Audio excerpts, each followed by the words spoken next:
Now we are on Lord's Day 4 of the Heidelberg Catechism, which it asks on question 9, does not God then do injustice to man by requiring of him in his law that which he cannot perform? And the catechumen is to answer, no, for God so made man that he could perform it, but man, through the instigation of the devil, by willful disobedience, deprived himself and all his descendants of those divine gifts.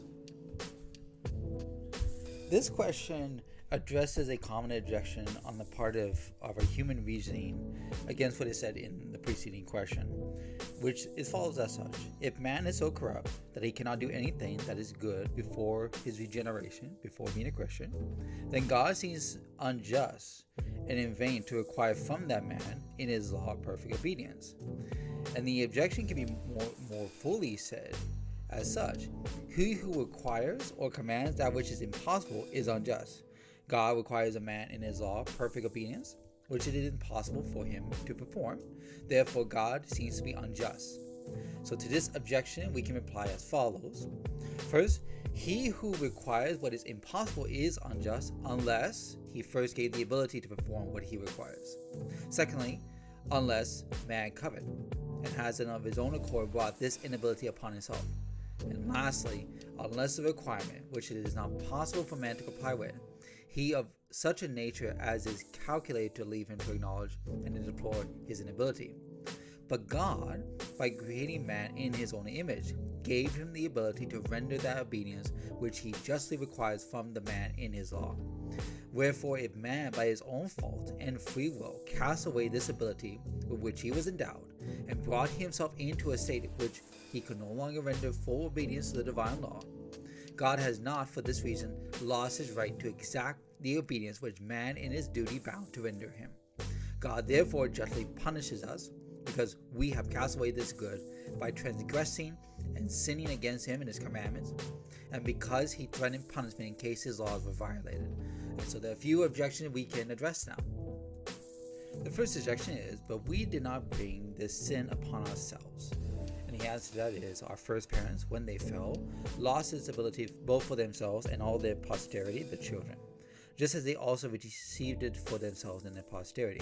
So an example is that if a prince were to give a nobleman a fee, and that nobleman were to rebel against the prince, he would lose it not only for himself, but for his children as well.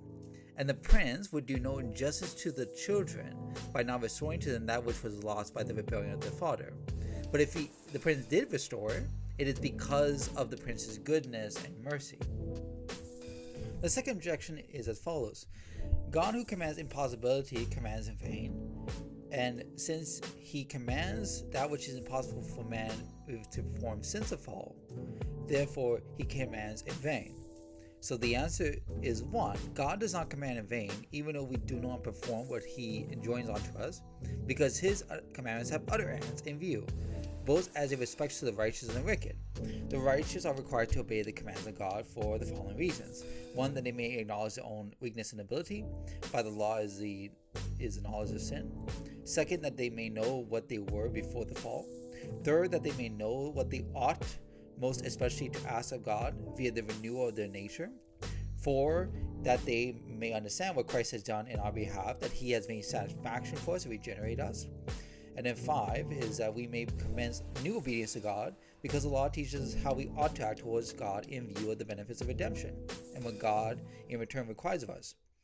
And so obedience is required from the wicked in these ways, that the justice of God may be manifest in their condemnation, because if they know what they ought to do, yet do not do it, they are justly condemned.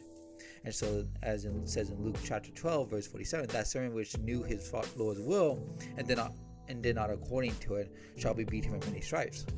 2nd is that external propriety and discipline may be preserved. And 3rd reason is that those whom God designed to save may be converted. We reply in the second place in the major proposition to the syllogism by making the following distinction. So he who commands impossibility does indeed command in vain, unless he at the same time gives that ability. But God, when he commands the elect, gives them that power also to obey, and commands obedience in them by the gospel, and ultimately perfects it. So this impossible demand is therefore the greatest benefit, because it leads up to the attainment of the power to which we may comply with what is required of us.